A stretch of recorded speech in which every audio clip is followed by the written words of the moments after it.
Welcome to Real Estate Coaching Radio, America's #1 trusted resource for realtors who demand authentic, real-time coaching.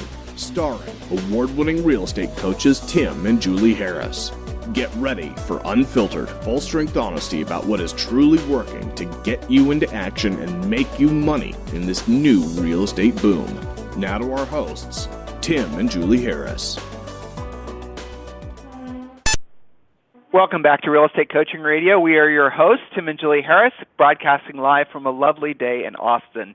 You know, this business of ours, the real estate industry, at the end of the day, what it really is, it's about managing emotions, expectations. It's about managing the daily stress that all of us experience. And you know why? It's interesting. The stress comes from so many different perspectives. It comes from the buyers, the sellers. It comes from other agents. It comes from just the whole nature of a real estate transaction.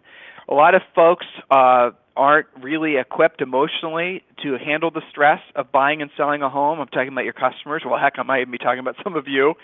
And the reality is unless you have some tools in place to not just manage your own stress, but help other people that you're working with, specifically your clients, you have to actually be able to coach them how to manage their stress, manage their expectations so the transaction goes smoothly.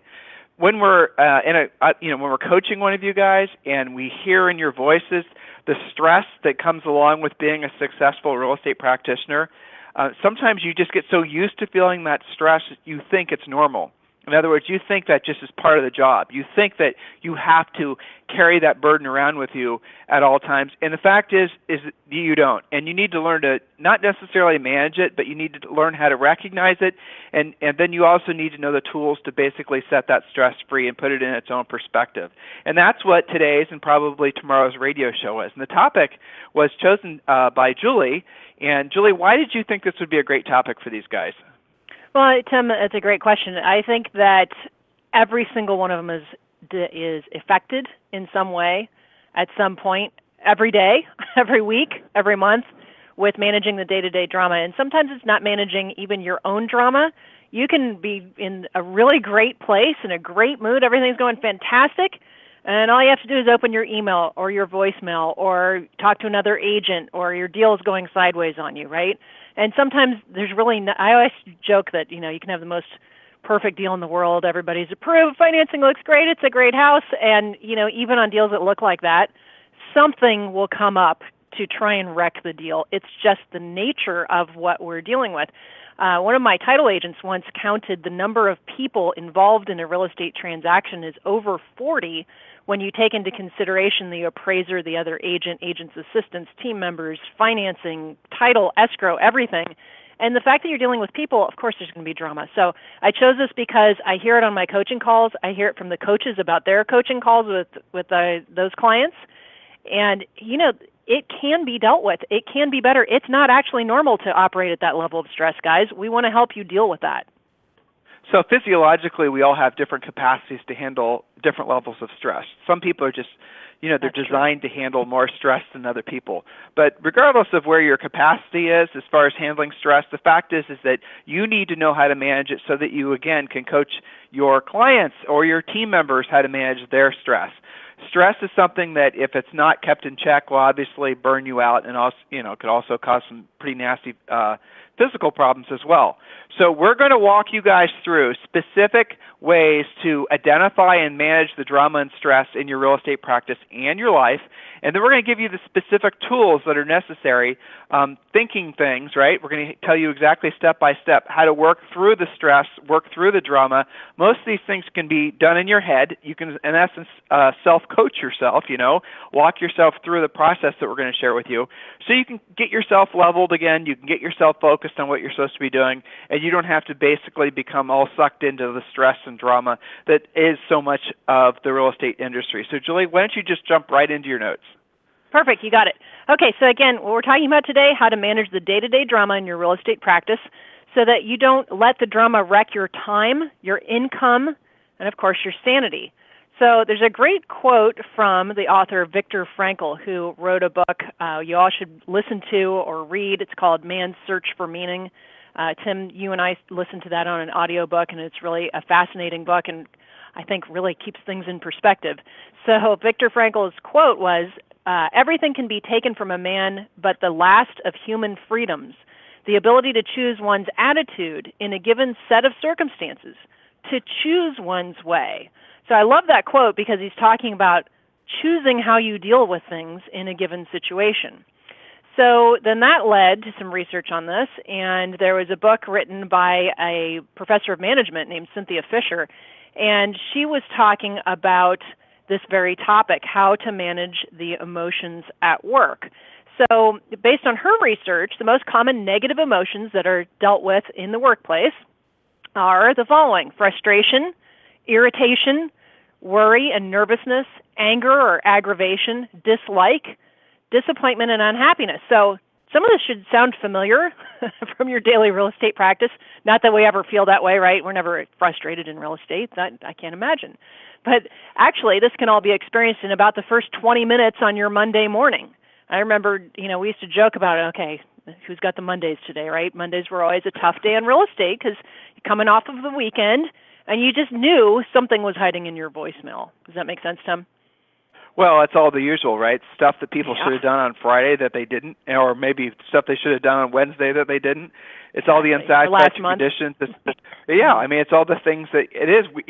There's been studies done that have shown that most people or most heart attacks happen on a Monday. It's kind of funny. Maybe we should all just make a pledge that we're all going to just stop working on Mondays. I don't know what will happen. I suspect your Mondays will then become your Tuesdays, but you guys get the idea. It has to be less stressful than Mondays.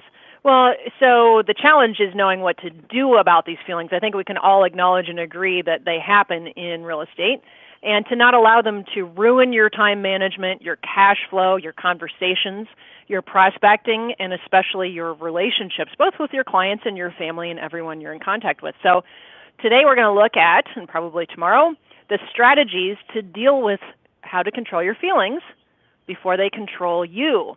So I find it helpful to remember that you can't control your first negative thought or feeling, but you can control everything that happens after that negative thought or emotion, assuming that you recognize that it just happened. And sometimes that's the challenge, is to stop yourself and take a breath and say, okay, what's going on with this? I got to control everything that happens after it. So you might wonder why we're focusing just on negative emotions. Well, you guys are pretty good at managing your positive emotions. Your positive emotions rub off on everyone around you. You're practically glowing when things go great. But in fact, it's the negative emotions that are more powerful typically. They're more toxic, and they're more costly to you. So that's why we're focusing on how to deal with the negative. You guys are pretty good on the positive end of things. So, Tim, common negative emotions at work. And again, a lot of this was taken from Cynthia Fisher's study. She actually dove deep into this. Emotions at work. What do people deal, how do they feel? How do we measure it? So again, we listed those common emotions. So let's jump into the first one and look at some strategies. Frustration or irritation. This is probably the number one thing that I see amongst coaching clients, is just frustration. Usually happens when they're stuck or trapped or unable to move forward in some way. It's kind of like the gears are just locked up. So in real estate, what comes to mind? We got tough negotiations as far as the frustration-ometer goes, demanding clients. What else do you hear on your coaching calls where they get stymied and frustrated and just aren't taking action? Well, when you're dealing with agents who basically are frustrated with their, situations, and they're overly stressed and they're not able to think clearly, one of the first things we always will have them do is the good old-fashioned brain dump. Literally where you take a piece of paper and you write down all the things that are on your mind, personal, business, otherwise. And if you've not done that ever, let alone in a while, you're going to find that there's more stuff floating around in your head than you can possibly imagine. And sometimes the brain dump can take an hour, because you keep on one thought leads to another, leads to another, leads to another. Just by purging yourself of all those thoughts, I'm not saying negative thoughts or positive thoughts, I'm just saying these are mostly to-do items. It makes it so that you will have a clearer mindset. And along those lines, by the way, if you're feeling yourself absorbing too much of other people's stress, because that's really what it is mostly, you're just becoming an emotional sponge, look to see where you're reinforcing the stress. So if it's Monday, and here we are having people get all worked up because it's Monday and, for all the usual Monday reasons. Well, are you reinforcing that negative emotional spiral by watching the news, by listening to negative stuff, by reading negative stuff? That's what we have a tendency to do. All of us do it. It's normal. So, just because your day started out kind of rough, or you had some nasty interchanges with emails with somebody or whatever, right? You don't have to you don't have to continue to pile on the negative emotions. So there's the brain dump idea, and there's the other concept that we share with all of you guys, which is to completely and totally go media free. Literally choose not to read any of the news feeds on Facebook. Some of you still, watch the news. Maybe you cut that out completely. You literally completely go into your own, almost cave to protect yourself from the negative emotions that come from other people. Unless you're constantly monitoring what you're thinking and what you're hearing and what you're feeling, we do, in essence, share this sort of emotional spirit with other people. Unless, again, we are consciously monitoring what we're allowing into our heads, and most importantly, how we're choosing to react to what we allow into our heads.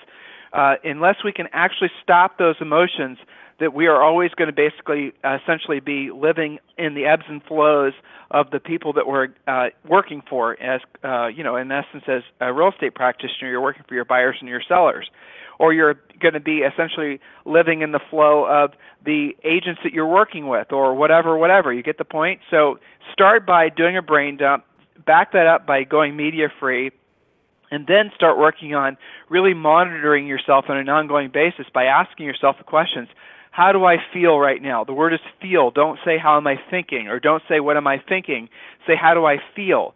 And by staying tuned in to your actual feelings, like if you were to do that right now, if you were to say how do I feel, if you feel stressed right now, if you feel anxiety right now, if you feel any negative emotion like that, 99.9% of the time, there's no particular reason. In other words, it's just a feeling that you picked up maybe this morning, or maybe it's a feeling you picked up even yesterday, or maybe you just read something, or maybe whatever, right? So you have picked up an emotion that wasn't yours, but by monitoring the fact that you feel that way right now, just by knowing and seeing within yourself that you have this emotion, you then have the power to release it. Just say, you know what, that doesn't do me any good. I don't want that emotion. Just let that emotion go. Set it free. And we're going to give you some specific strategies on doing that. Julie, for the sake of time, let's just get through your notes, okay? Yeah, so, what to do about this? Well, the first thing, as you said, Tim, stop and evaluate. Is it even your thought? Mentally stop yourself, observe the situation. Ask yourself why you feel frustrated. Write it down and be specific. Actually identify what caused this negativity. It might not have anything to do with you. Maybe you just got stuck in traffic and that sent you into a tailspin. So identify it. Next is to find something positive about the situation. So thinking about a positive aspect can literally reset your mindset. This small change in your thinking can then improve your mood. Find the silver lining. So the next step in dealing with this is to remember that the last time you felt frustrated, it probably didn't do you any good. The situation was worked out just fine after you found a suitable solution. Your feelings of frustration or irritation didn't do much to solve the problem. That's not what solved the problem. It was taking action that solved the problem. So recognize when this has happened in the past that those feelings melted away and you were able to move forward. So the old saying, this too will pass, that's helpful to remember. So the next set of negative feelings or emotions that was identified in this research was worry or nervousness. How do you deal with worrying? So first thing, don't surround yourself with worry and anxiety-ridden people. Dr. Edward Hallowell, he does a lot of behavioral research with kids as well as with adults. And one of the things that I read from him that stuck with me is that he suggests you categorize your friends and associates as either lilies or leeches. Lilies are better to hang out with. So this includes, again, Tim, to your point with the media-free mornings, this includes what you're watching, what you're listening to. Follow our coaching about the media-free morning or even a media-free life. At church yesterday, there was a lady I was sitting next to, and she said for her 40th birthday present, she gave to herself no more TV. I thought that was an interesting thought that she had decided that that was a present to herself. And she said she just felt so much more calm after cutting that out of her life. So next is try deep breathing exercises when you're feeling this worry bubble up. Having the deep breathing exercise helps you slow down, slows your heart rate, so you're literally controlling your state. You breathe in slowly for 5 seconds, you breathe out slowly for 5 seconds. And just that act gets you better into control. So focus into your breathing and nothing else. Do it 5 times. Do it for at least 5 minutes. Suggest taking a regular yoga class to maintain your self-management and remove the worry from your psyche. It's always amazing after a great yoga class how everything has more clarity. So if you know that this works for yourself, get on a regular schedule of that. And incidentally, that's nice prospecting, by the way, because you'll be around other yogis that have similar outlook and might make some good real estate clients. Just had to throw that in there. I couldn't resist. Are they called yogis? Yeah, I don't think in they're yoga. called yogis. Yeah. They are. Are you kidding me? Well, the people in your yoga class are called they call yogis? themselves yogis. They, it's kind of like a cultural thing, right? So, yeah, You wanted to be amongst, quote, other yogis. So, yeah, but, I say this because in my Pilates class, which is basically a faster-paced, more physical version, I always used to come back with real estate leads I always give them to our coaching clients, right? And people don't know what coaching is. I would just talk about real estate. And, people would either be buying or selling or refinancing or wondering about investing. So all you have to do is just be yourself talking about real estate here and there, okay? So all of this stuff is related. And look at it this way. Let's say you went to a yoga class to calm yourself down because some deal was going sideways, but you walked out of the yoga class with a new lead. I mean, that pretty much cures everything, doesn't it? Some of these things are so simple. Okay, so next is to focus on how to improve the situation. If you're worried about a deal closing, what can you do to make it close? If you're worried about where your next commission will come from, what will you do to make it happen faster? So taking ownership and action will make the worry melt away. Actually take responsibility. Sometimes people stay stuck because they want to blame everybody else. So the only cure to that is to take action. Okay, so the next thing, Tim, you covered this, the brain dump technique to remove the clutter. So again, write everything in your head down onto a legal pad. Read what's worrying you or clogging your thinking and cross out some of the meaningless fluff. Put a star next to things that you can control and consider ditching or delegating the rest. At least your mind will be clear and you'll be ready to move forward. So don't just do the brain dump when you're really feeling the stress bubble up. Maybe make that a regular practice before you go to sleep. Maybe when you get into your office and it's before you start your day. You don't have to just do the brain dump on an as-needed basis. Get into the habit of it, and then you'll have less of this to deal with. So, Tim, the next thing is anger and aggravation. And, you and I have been to a lot of different seminars and coaching calls and clients and all these crazy stories that we hear about agents like actually getting into fights with each other, or sometimes it's a verbal fight, sometimes it's even worse than that. I mean, how immature is that? It's crazy. So out of control anger, perhaps the most destructive emotion that people experience in real estate. It is also the emotion that most of us don't handle very well. So if you have trouble managing your temper during the transaction, or maybe even during your prospecting session, then learning to control it is one of the best things you can do if you want to handle more business, help more clients, and make more money as a result. And I don't think there's a single listener on this call, Tim, that would say that they don't want more business, helping more clients, and making more money, right? I mean, exactly. Well, Julie, there's something, another, I was writing this down as when you were going through the last section, but it's really appropriate on any of these. Just a quick side note here, guys. One of the things you can do, like if you're feeling stress, if you're feeling anxiety, one of the worst things you shouldn't do this, and I'll tell you a good thing to cause a hard reset, is you shouldn't overly analyze why you're feeling the way you're feeling. That's a huge mistake. Because what happens is you just basically start manifesting more of those same negative emotions. So if you're feeling anxiety, if you're feeling stress, if you're feeling any of those types of things, if you start saying, if you go down that rabbit hole too far. So before, when I was telling you, I just want you to identify the emotion. I don't want you to think about why you feel that way. Don't worry about the why. Don't try to figure out where it started.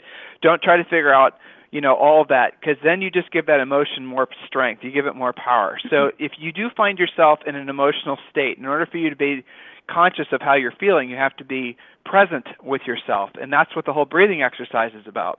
So by identifying what your current emotional state is, just ask yourself, how am I feeling? How am I feeling, stressful? Am I feeling this? I'm feeling that. And then you get to the point where you almost sort of laugh at it because you're saying, well, I'm feeling this particular way for no particular reason. There's not any real stressful thing. And even if there is something that's having to get done really quick, it's probably not as significant as the basic stress that you're feeling as a result of that thing. So don't stop and start thinking about and analyzing why it is that you think the way you think. Don't start Dr. Philling yourself, basically. The way to do it is start with the breathing exercise, and if you want to do a hard reset of your emotional state, and this is the interesting thing, is start in your head rattling off all the things that you're in appreciation of, right? Start just writing it down in your head. Keeping an appreciation journal is something a lot of our coaching clients do. But just think all the blessings that you have in your life, and just start saying this to yourself. And every time you say one of the things, and you can start out by something basic. You know, you're listening to us probably in your car right now, because most of you, 100,000 of you guys listen to us on some sort of mobile device. You're listening to us on your iPhone.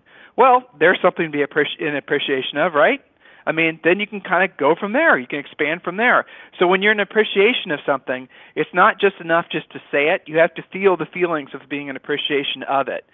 You can, really your family, your children, your dog, your cat, your house, your health, go through and just until you start feeling more calm, until you start feeling the way you really want to feel, where you're going to get your greatest strength. That's one of the ways to do a hard reset in your mind at any time. Just a conversation you have inside your head where you're basically leveling yourself off again so you can think clearly and you can act assuredly to get the results that you want to get.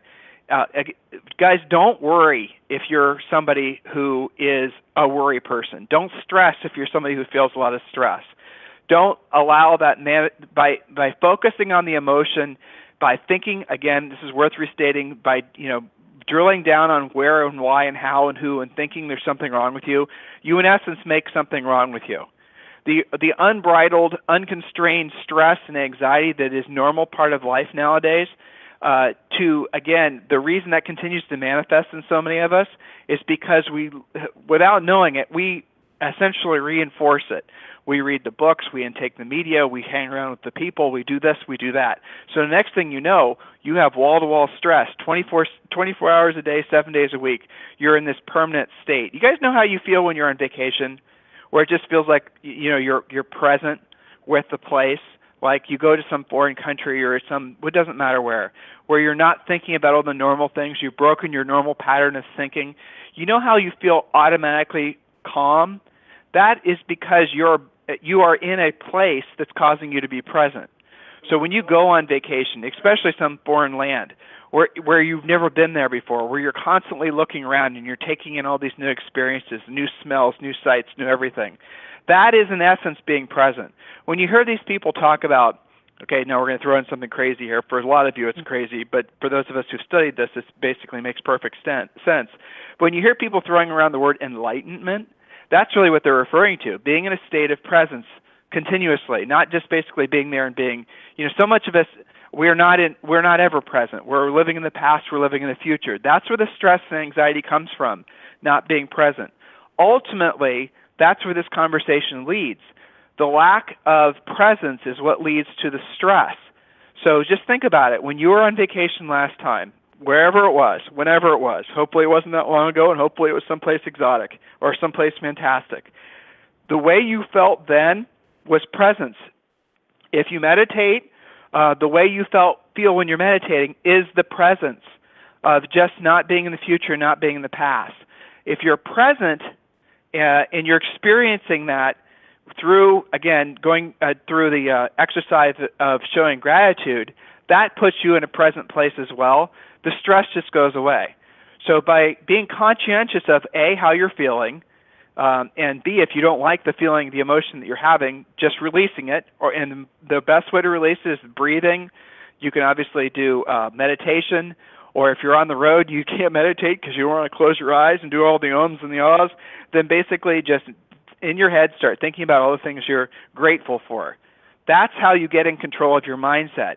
Guys, it's not just a switch you're going to flip. Most of us have gotten so ingrained. It's such a habit of living in stress, of living in this constant state of almost, neurotic fear. It's just basically become normal. So go through this process and understand it is a process. It is going to take time for you to unlearn some of the bad habits that you have. So, Julie, I didn't mean to get you off your prepared outline. No, I mean, you basically were on the outline just in your way of it, which is good, because you're talking about watching for early signs of anger and of these frustrations, stopping yourself and deciding how to deal with it, what you're going to do with it. You know, one of the things that our illustrious previous broker, who we now appreciate more than we did probably at the time, one of the things that Rory said that stuck with me was, when you are dealing with other people, because it's not always about managing yourself in real estate, you know, it's dealing with other agents and clients and, you know, maybe home inspectors or lenders or what have you. He said, when somebody leaves you a message or an email or something where things are going crazy and it's heightening that negativity, he said, never react to it immediately. Let it sit for 20 minutes, because how you feel about it 20 minutes later and how they feel about it 20 minutes later is going to be a big difference, right? So let it sit, not forever. Some of you guys, and I just have to put this caveat on it, I'm not talking about let it sit for a week, okay, not even a full day, but for a few minutes, do your breathing exercises, think about the situation, look for the silver lining, decide how you're going to deal with it, take ownership of it. You may be the only reason some of your deals close because you took action. So be calm about it, and I think that's some of the best early coaching, though back then you never would have called it coaching, but I think that's some of the best advice Rory ever gave us in terms of managing other people's emotions, is to not get into the mosh pit with them immediately. Let them calm down. And it's kind of funny. We've all had voicemail where the first voicemail somebody's getting, you know, really red with you and they're coming unglued and, oh my God, this is like the end of the world in real estate as we know it. And then you let it sit for 10 minutes and you get another voicemail and they're kind of figuring it out, right? And maybe you went on an appointment because you didn't want to deal with it as you were getting ready for a listing appointment. You checked your voicemail again, and guess what? It's resolved. Everything's fine, okay? Whereas if you had reacted immediately to that issue, it could have been completely different and not even resolved itself. So, again, don't wait forever to get in front of deals. Do take responsibility and accountability for it and drive the ship. But by the same token, don't let people make you immediately react. That's part of under this category of managing anger, managing emotion, and managing your reaction. So, Tim, we're running out of time on this radio show, but we can certainly continue this topic of managing your emotions so that they are not managing your real estate practice. The better you're at keeping emotions between the lines, the more money you guys are going to make, the more ease you'll have on your deals, and the more repeat and referral business that you'll have. So, Tim, parting thoughts for them on this topic. Right. So remember, this is good for you, but most importantly, it's going to be good for you to help your clients manage stress. It is stressful right now, guys, no doubt. A lot of people under a lot of pressure, a lot of markets where there's an actual lack of inventory. It just is what it is. It's the nature of living in a modern society. But guys, guess what?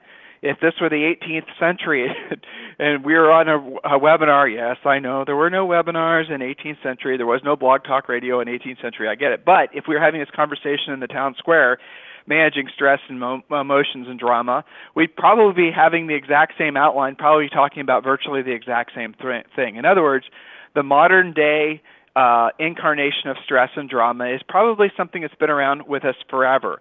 But I'm here to suggest it does not be present in your life if you choose for it not to be. So we're going to pick up where we left off tomorrow on the radio. In the meantime, you guys have a fantastic day. If there's anything we can be doing for you, please remember to request a free coaching call at freecoachingcallsforagents.com. Have a fantastic day. This program has been a presentation by Tim and Julie Harris, Real Estate Coaching. For more information on our real estate coaching and training programs, visit our website at timandjulieharris.com. Remember to tune in weekdays at noon for upcoming shows. And until next time, thank you for listening to Real Estate Coaching Radio with Tim and Julie Harris.